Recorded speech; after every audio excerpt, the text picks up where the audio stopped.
Hello guys, welcome back to your YouTube channel asking study. मैं हूं आपका educator CU Mishra. कैसे आप लोग? आई होप आप बहुत ही अच्छे, बहुत ही प्यारे होंगे। और यहाँ पर आप सभी के लिए लेकर आया हूं मैं क्लास 12 इंग्लिश का पेपर। जी हाँ, ये जो इंग्लिश का पेपर है क्लास 12 वालों के लिए बोर्ड परीक्षा 2024-25 के लिए है। जो आपका यूपी बोर्ड एग्जाम है 2024-25 का, उसके लिए है। आप इस पेपर को पूरा पढ़ें, पूरा देखें और पूरा रट लें भाई। अगर आप पूरा रट लेंगे तो ये समझ लीजिए कि आपका काम हो जाएगा। आप कहेंगे गुरु जी, ये यूपी बोर्ड ने जो जारी किया गया है पेपर, ये आपको ही क्यों मिला, आप क्यों दे रहे हैं? तो मैं आपको एक चीज बताना चाहता हूँ। जो एक मिथ होता है लोगों का कि बोर्ड हर साल मॉडल पेपर जारी करता है। 2023 की बोर्ड परीक्षा थी, तो उसमें देखेंगे तो जो सिलेबस आपका पिछले साल था, उसके पिछले साल भी वही सिलेबस था। मतलब कि दोनों सिलेबस आपके सेम टू सेम थे, कोरोना वाले। तो उन्होंने क्या किया था, पुराने सिलेबस के ही आधार पर वो दोनों था। तो इसीलिए उन्होंने कोई भी पेपर लॉन्च नहीं किया था, कोई मॉडल पेपर लॉन्च 12वीं के लिए नहीं किया था, क्योंकि सेम टू सेम आपका पुराना पैटर्न था। तो इसीलिए बोर्ड ने कोई पेपर लॉन्च नहीं किया। और इसके विगत पिछले साल भी देखेंगे तो उसमें भी ऐसे हुआ करता था। अगर सिलेबस सेम है तो मॉडल पेपर सेम रख दिया जाता था, कोई भी new paper model paper launch नहीं किया जा सकता या किया जाता था। ठीक है ना? और इस बार भी देखेंगे तो सेम पेपर है, सेम सिलेबस है, सेम चीजें हैं कक्षा 12वीं के लिए। तो जो आपका मॉडल पेपर 2024 के लिए था, वही 2025 के लिए भी रहेगा। इस चीज को आप नोट कर लीजिए, है कि नहीं? और यहाँ पे आपका है 2024-25 के लिए यूपी बोर्ड का क्लास 12 इंग्लिश का मॉडल पेपर। जी, ये यूपी बोर्ड के द्वारा जारी किया गया ऑफिशियल मॉडल पेपर है। ऐसा नहीं है कि मैं खुद से बना के डिलीवर कर रहा हूँ। ये भाई साहब बोर्ड के द्वारा जारी किया गया मॉडल पेपर है। मैक्सिमम मार्क्स की बात करें तो 100 नंबर का था। पास होने के लिए सर आपको 33 अंकों की जरूरत पड़ेगी। कितनी? केवल केवल आपको 33 नंबर चाहिए पास होने के लिए। अगर आप 33 नंबर पा गए तो ये समझ लीजिए आप पास हो जाएंगे। कितना नंबर? 33 नंबर अगर पा गए तो आप पास हो जाएंगे। टाइमिंग जो इन्होंने दिया है, 3 घंटे 15 मिनट का इन्होंने पेपर सॉल्व करने के लिए आपको टाइम दिया है। तो ये सफिशियंट टाइम है। आप देखेंगे तो बहुत ही 100 में से 1% यानी एक बच्चा ऐसा होगा जो इंग्लिश में फेल हुआ होगा। नहीं तो कभी कभी ये पूरे पूरे बच्चे पास हो जाते हैं इंग्लिश में। ठीक है ना? आपको डर लगता है कि मैंने साल भर इंग्लिश का पेपर पढ़ा ही नहीं, कुछ किया ही नहीं, हम फेल ना हो जाए, आप डरते हैं। लेकिन डरो मत भाई साहब, ऐसा कुछ भी नहीं है कि आप फेल हो जाओगे। अभी तक कोई बच्चा जल्दी इंग्लिश में फेल होता ही नहीं है, क्योंकि टिप्स ट्रिक्स का काम मेरा है देने का। मैं आपको डिलीवर करूंगा, आप चिंता मत करेगा। पहले आप पेपर देख लो, उसके बाद जितने भी यूपी बोर्ड के द्वारा जारी किए गए मॉडल पेपर हैं, सभी को आपको सोल्यूशन मिल जाएंगे। बाकी मैं गेस्ट पेपर वायरल पेपर आपको दूंगा ही, उसको भी आप पढ़ लिए। आपका काम हो जाएगा, है कि नहीं? यहाँ पे कुछ आपके लिए इंस्ट्रक्शन दिए गए हैं। First 15 minute are allotted to the candidate for reading the question paper. यानी कि जो आपके 15 मिनट है प्रारंभ की, वो क्वेश्चन पेपर पढ़ने के लिए क्या है सर जी, दिए गए हैं। All question all compulsory, marks are indicated against question. और जो नंबर है उसके क्वेश्चन के सामने दिए गए हैं। जो आपका सेक्शन ए रहेगा, रीडिंग रहेगा। आप कहेंगे sir section A reading 15 number का आता है, हम तो पढ़े ही नहीं है, हमें तो पता ही नहीं है। तो मैं आपको सेक्शन ए रीडिंग बता दूं, फ्री के आपको मैं 10 से 12 नंबर दिलवा सकता हूं। सर कैसे? पूछेंगे सर कैसे? कुछ भी नहीं है। आपको केवल क्या करना है, सबसे पहले पैसेज को पढ़ना है। पैसेज को पढ़ने के बाद जितने भी क्वेश्चन है उसको देखना है, और फिर पैसेज में से वही लाइन ढूंढ के आपको आंसर दे देना है। तो यहाँ पे आपका सेक्शन है, आपका क्या रहेगा, रीडिंग रहेगा, जो कि 15 नंबर का है। बहुत सिंपल तरीके से यार ले सकते हैं यार इसको।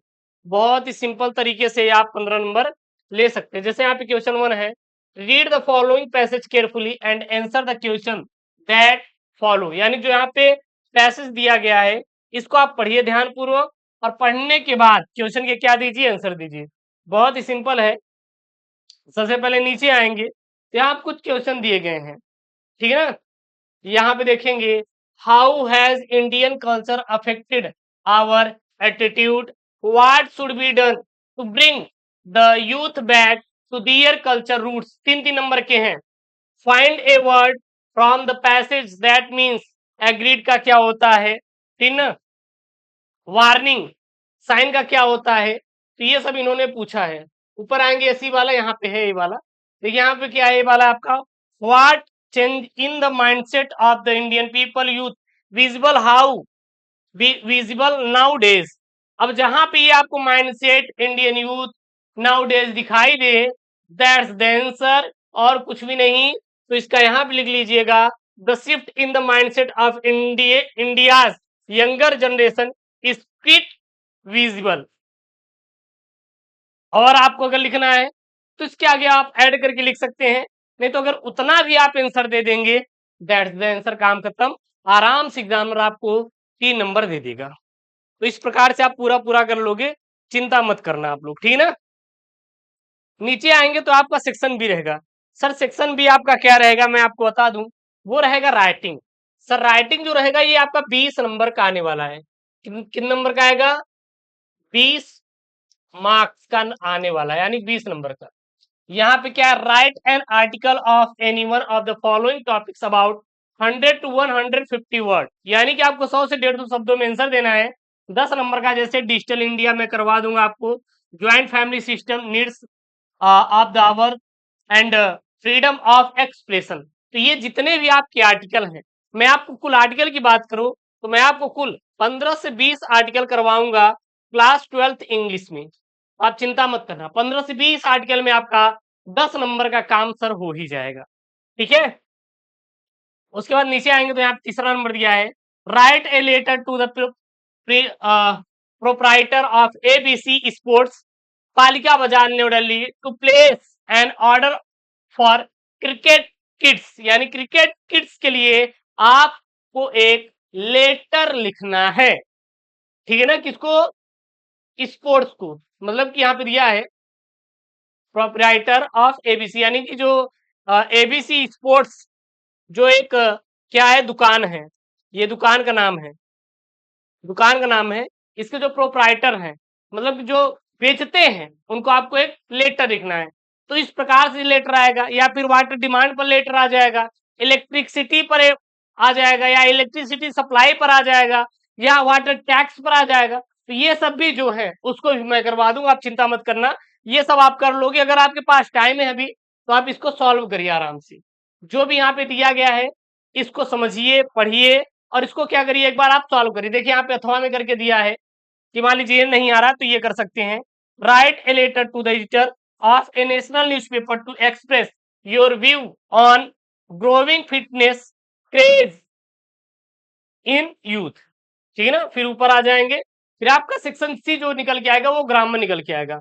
अब ये जो ग्रामर है इसमें आपके कई सारे रहेंगे, जैसे आपके ऑब्जेक्टिव रहेंगे, नरेशन से रहेगा, तो ये सब आएंगे। जैसे यहाँ पे आपका ग्रामर सी है, choose the correct option to answer the following question, 10 number के ये सब रहेंगे आपके। जैसे ए है, the absence of government is in an country is called, क्या कहलाता है, हाँ, अनार्ची, मोनार्ची, हाँ, या पैट्रियार्ची, या मैट्रियार्ची। तो क्या कहलाता है, मोनार्ची कहते हैं, क्या कहते हैं, मोनार्ची कहते हैं। तो इस प्रकार से आपको ये करना रहेगा।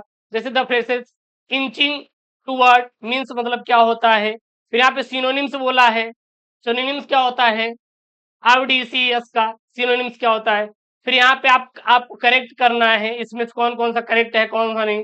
फिर यहाँ पे एंटोनिम्स है, यहाँ पे सेक्रेट का एंटोनिम्स क्या हो जाएगा। फिर यहाँ पे आपको इनडायरेक्ट स्पीच से आ जाएगा, डायरेक्ट स्पीच से आ जाएगा। तो यहाँ पे change any one of the indirect speech.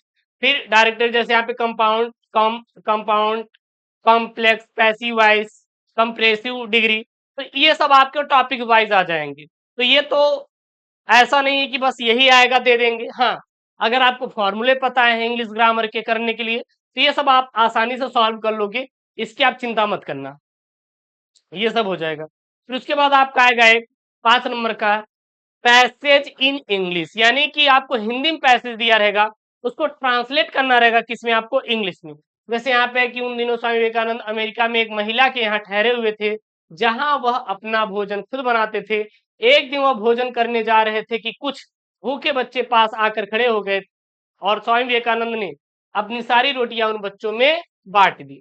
यह देख महिला ने उनसे पूछा, आपने सारी रोटियां बच्चों को दे दी, अब आप क्या खाएंगे? तो उन्होंने मुस्कुराकर जवाब दिया कि रोटी तो केवल भूख शांत करने वाली चीज है, यह मेरे पेट में नहीं तो उनके पेट में ही सही, और देने वाले आनंद को पाने वाले से बढ़कर होता है। तो ये करने के लिए आएगा। फिर आपका लिटरेचर से, देखिए जो लिटरेचर से रहेगा यहाँ पे 8, 7, 15 नंबर के आएंगे। अब सर कैसे, कैसे यहाँ पे ध्यान देना। इसमें यहाँ पे जो आएगा, एक आपका आएगा 40 शब्दों में देने के लिए, जिसमें आपके 4 क्वेश्चन हैं। देखिए, ए में पहला है, दूसरा है, बी में पहला है और दूसरा है, तो कितने हैं? 4। इसमें से किसी 2 का आंसर देना है। जैसे मान लीजिए पहले में अगर इसका आंसर आ रहा है इसका लिखेंगे, अगर ये नहीं आ रहा है तो आप इसका आंसर लिख के आएंगे। दूसरे में ये लिखेंगे, या फिर ये नहीं आ रहा है तो आप ये लिखेंगे। ठीक है ना? और इसी प्रकार से आपके 80 शब्दों में जो लिखने के लिए आएगा, इसमें 2 क्वेश्चन रहेंगे, उसमें से एक करना रहेगा। सीधा यहाँ पे दिया है कि answer any one of the following in about 80 words, यानी कि 80 शब्दों में आपको किसी एक क्वेश्चन का क्या देना है? आंसर देना है। अगर ये नहीं आ रहा तो आप ये कर सकते हैं। तो ये तो हो गया। उसके बाद नीचे अगर पोएट्री की बात करें तो यहां से आपका एक एक्सट्रैक्ट आएगा। क्या आएगा? देख सकते हैं यहाँ पे एक्सट्रैक्ट आया हुआ है। सेम टू सेम जैसे पैसेज था वैसे एक्सट्रैक्ट। एक्सट्रैक्ट को आप थोड़ा ध्यान दीजिएगा, हालांकि इसको मैं करवाऊंगा लास्ट में, लेकिन आप इस पे थोड़ा फोकस करिएगा, इंपॉर्टेंट टॉपिक है तो इसको नोट करना है। देखिए यहाँ पे है आपका extract. Read the following extract carefully and answer the question that the follows, यानी कि यहाँ पे एक एक्सट्रैक्ट दिया हुआ है और इस एक्सट्रैक्ट के 3 क्वेश्चन रहेंगे। टोटल 6 मार्क्स का आपका ये रहने वाला है। कितने नंबर का? 6 नंबर करेगा। फिर नीचे आएंगे तो सेंट्रल आइडिया, भाई साहब फिक्स का 4 नंबर एकदम सेंट्रल आइडिया से आपको मिलेगा। फिक्स का 4 नंबर सेंट्रल आइडिया से, फिक्स का 4 नंबर आपका सेंट्रल आइडिया से भाई साहब 100% गारंटी के साथ आपको मिलेगा। आप तैयार कर लेना। जैसे कीपिंग फिट, ए थिंक और beauty, the road side stand, मैं आपको 3 सेंट्रल आइडिया करवाऊंगा, हो जाएगा। My mother eight 66, keeping quit, A think और ब्यूटी, ये 3 सेंट्रल आइडिया कर लेंगे। 100% कोई ना कोई एक आपका सेंट्रल आइडिया 4 नंबर दिला के जाएगा। 100 में से 33 लाना बहुत बड़ी बात नहीं है, बहुत बड़ी बात नहीं है। आप आर्टिकल पढ़ लीजिए, लेटर पढ़ लीजिए सर, हाँ, सेंट्रल आइडिया पढ़ लीजिए, पैसेज पढ़ लीजिए, इतने में ही आपका 40 से 45 नंबर स्कोर हो जाएगा आसानी से। बाकी आप जो लिखोगे वो प्लस में ही जाएगा, इसीलिए बच्चे फेल नहीं होते कभी भी, इस बात को दिमाग में भर लीजिए। जैसे अभी सेम टू सेम यहाँ पे अब क्वेश्चन 11 जो है यहाँ पे, इसमें आपके 4 क्वेश्चन रहेंगे, यानी कि ए और बी। ए में 2 क्वेश्चन, बी में 2 क्वेश्चन, दोनों में से कोई एक करना रहेगा। दोनों में से कोई एक, दोनों में से कोई एक, 4-4 नंबर के, यानी कि 8 नंबर। अगर क्वेश्चन देखना है तो आप एक बार देख लीजिए। ठीक है, इसमें है what things one with a tired level were different from those one the others level, और यहाँ पे describe the environmental features of Antarctica. तो ये अब आपको करना रहेगा। ठीक है, फिर इसमें से आपका जो 80 शब्दों में से रहेगा, इसमें 2 क्वेश्चन रहेंगे, दोनों में से कोई एक करेंगे, आपका हो जाएगा। रही बात इसको सोल्यूशन की, तो फुल सोल्यूशन आपको इसका वीडियो मिल जाएगा, बिल्कुल भी चिंता मत करिएगा। इसमें what bring Derry closer to mister Lamb, और यहाँ पे एक बी वाला है। What impression of Sadao as a doctor and women bring do you form on the basis of the story of the enemy. तो ये है, तो ये रहा आपका क्लास 12 इंग्लिश का भाई साहब पेपर। ये क्लास 12 इंग्लिश का पेपर जो है ये 2025 24-25 बोर्ड परीक्षा के लिए है, आप इसको तैयार कर लीजिए। ये यूपी बोर्ड के द्वारा जारी किया गया आपका मॉडल पेपर है 2025 बोर्ड परीक्षा के लिए। कोई दिक्कत कहीं से भी अगर आपको कोई दिक्कत हो रही हो, बिल्कुल प्यारा सा कमेंट करिए, मैं आपके साथ हूँ। मैं हर वो आपका सिलेबस टॉपिक पढ़ाऊंगा, कवर कराऊंगा जो आपके बोर्ड से रिलेटेड है। इसका पीडीएफ आपको टेलीग्राम चैनल मिलेगा, टेलीग्राम चैनल का लिंक डिस्क्रिप्शन बॉक्स के अंदर दिया है, जाके टेलीग्राम चैनल को जरूर से जरूर ज्वाइन करें। मिलते हैं नेक्स्ट वीडियो में, और हाँ सर चैनल को जरूर से जरूर सब्सक्राइब करिए। ओके दोस्तों, थैंक यू, जय हिंद, टेक केयर, बाय बाय।